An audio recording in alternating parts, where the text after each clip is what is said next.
देखिए आज ये सिंगल डोर रेफ्रिजरेटर है। आज सिंगल डोर रेफ्रिजरेटर के एक एक पार्ट्स के बारे में और उसकी कैसे वायरिंग होती है इसके बारे में कंप्लीटली हम लोग जानेंगे, समझेंगे। और ये हमारे साथ जितने भी लोग हमारे साथी हैं, दोस्त हैं, इनको हम समझाने का प्रयास करेंगे। तो आते हैं, इधर आते हैं, पहले पहले पीछे इसके बैक साइड आ जाते हैं। ये देखिए हमारा सिंगल डोर का रेफ्रिजरेटर है।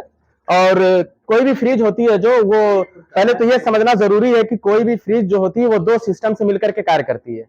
फर्स्ट मैकेनिकल सिस्टम और दूसरा इलेक्ट्रिकल सिस्टम। इलेक्ट्रिकल सिस्टम हम उसे कहते हैं जहां पर जिन सिस्टमों में और जिन पार्ट्सों में इलेक्ट्रिक सप्लाई होती है, जहां पर बिजली का संचार होता है, हम बिजली देते हैं, करंट देते हैं, सप्लाई देते हैं, उसे इलेक्ट्रिकल सिस्टम के अंतर्गत रखते हैं।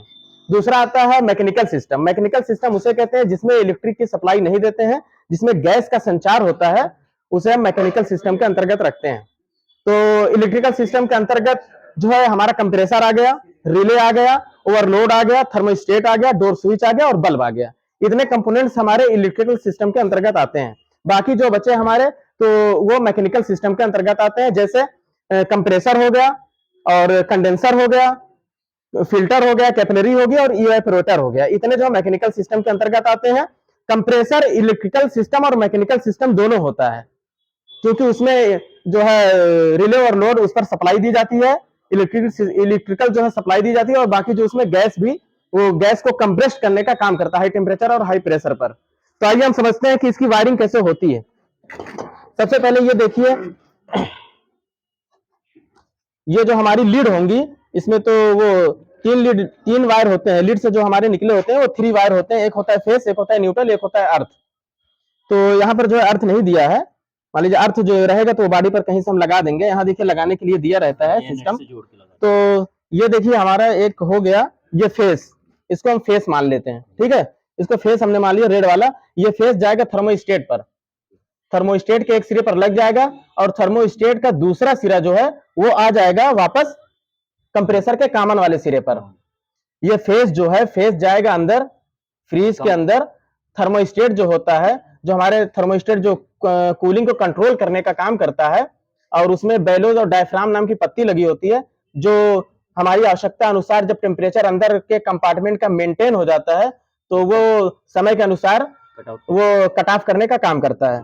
तो ये हमारा थर्मोस्टेट हो गया। थर्मोस्टेट पर फेस सप्लाई थर्मोस्टेट के एक सिरे पर दे देंगे, फिर दूसरे सिरे से हम उठाएंगे और लाएंगे कंप्रेसर के कॉमन वाले भाग पर, जहां ओवरलोड लगा होता है। ओवरलोड के एक सिरे पर हम दे देंगे, ठीक है। उसके बाद जो है वही जहां फेस हम देंगे वहां से डोर स्विच को एक कनेक्शन दे देंगे, डोर स्विच से एक बल्ब पर ले जाकर के दे देंगे, ठीक है। ये फेस की सप्लाई हमारी कंप्लीट हो गई। एक बार फिर समझते हैं। ये देखिए हमारा फेस हो गया जो लीड से आया हुआ है। ये डायरेक्टली जाएगा थर्मोस्टेट के एक सिरे पर।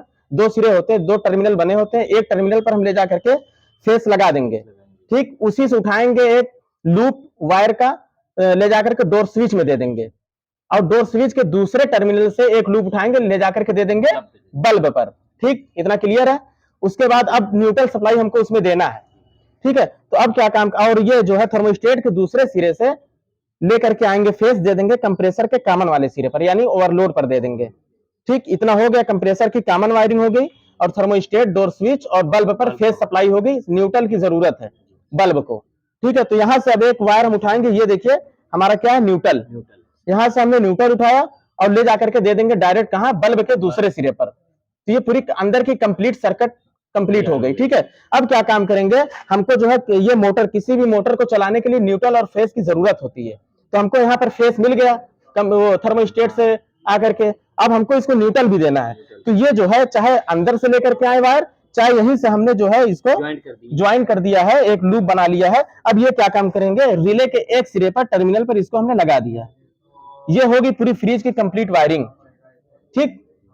अब इसको हम टेस्टिंग करेंगे। अभी इसमें गैस चार्जिंग भी करना है, फ्लैशिंग करना है, वैक्यूम करना है। उसके बाद ठंडा करा करके हम इसको देखते हैं कि हमारी फ्रिज एकदम कंप्लीटली कार्य कर रही है कि नहीं कर रही है, ठीक। आते हैं एक बार अंदर चेक कर लेते हैं कि वायरिंग हमारी सही है कि नहीं।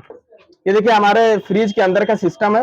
ये जैसा कि हमने बताया था कि एक फेस आएगा, फेस आया हुआ है, ये थर्मोस्टेट के एक सिरे पर लग गया है, ठीक। थर्मोस्टेट के एक सिरे पर हमने लगा दिया और ये चाहे यहां से हम उठाएं लूप, चाहे यहां से हमने कट करके हाँ यहां से उठाएं। यहाँ से हमने ये लूप बना करके डोर स्विच को दे दिया। देखिए डोर स्विच है। जब डोर को हम ओपन करते हैं तो ये क्या होता है, ये पुश जब पुशअप रहती है तो ये देखिए बल्ब बंद रहता है। ये जो है बाहर आ जाती है जब हम बंद करते हैं इसको। ये देखिए, ये जब बंद करते हैं ना तो ये देखिए बना हुआ है और यहाँ डोर स्विच हमारी लगी होती है। जब इसको बंद करते हैं ये चीज आकर के पुश हो जाती है। जब पुश हो जाती है तो एक सर्किट इसकी कट जाती है। जब एक सर्किट कट जाएगी तो इसका बल्ब क्या होता है, ऑफ हो जाता है।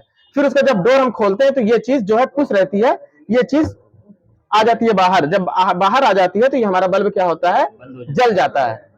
फ्रीज खोलने पर हमारा बल्ब जलेगा और फ्रीज बंद होने पर हमारा बल्ब बंद हो जाएगा। ठीक, ये चीज हो गई। ये देखिए डोर स्विच पर हमने ला करके दे दिया और डोर स्विच के दूसरे सिरे से हमने दे दिया कहां पर, बल्ब होल्डर पर। ये देखिए बल्ब होल्डर पर। इसका ये देखिए फ्रिज का बल्ब होल्डर नहीं है, ठीक है।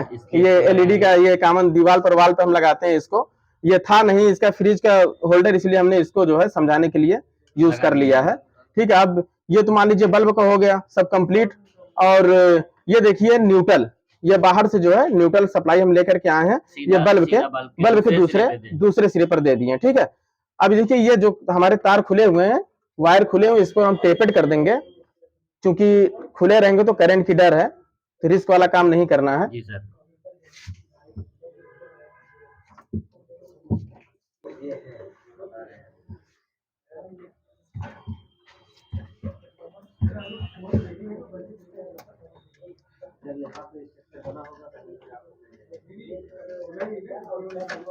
बल्ब हमको दीजिए।